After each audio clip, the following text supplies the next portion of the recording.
Good evening, Vice Chairman Truitt, Mr. Catawba, members of the board.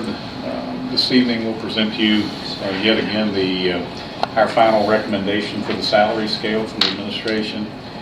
It is a 36-step scale for all of the various positions that are on a scale, and we do feel that it is sustainable in the future as the scale averages approximate 1%, and they are percentage based rather than fixed dollar based between the lowest at the beginning of the step and the top of the scale.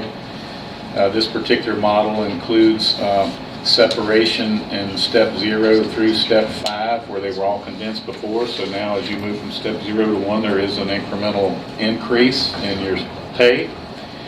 At the top of the scale, those that are currently at the top of the scale in this model would receive a 0.5% increase since they're already at the top, and that provides them some compensation, and it also raises the top of our scale, which for competitive purposes is a plus.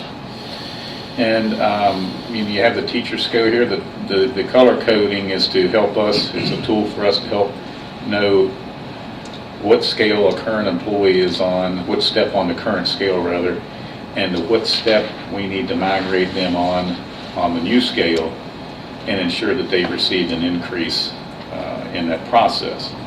And if you'll roll all the way to the very bottom, please, Lori. You see a bunch of yellow highlighted stuff. All the way. All the way. That means the whole way. A little bit further. Okay, that's good.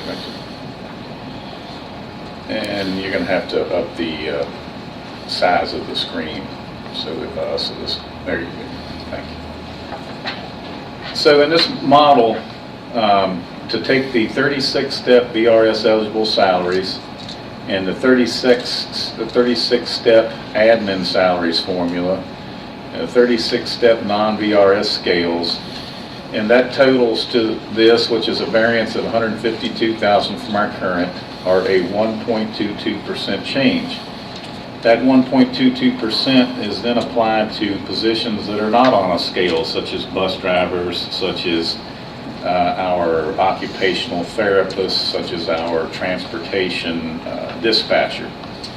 And so that's how their wage increase is determined. And if you'll go up just a little bit further and to the right just a little bit, please. There you go, that's good enough. This is the total amount less the nurses' contribution, because the nurses are funded out of a different fund, and then we contribute from a non-payroll line half the cost of that, and the foundation contributes the other cost. So they're backed out of the total, even though they're on a scale further up.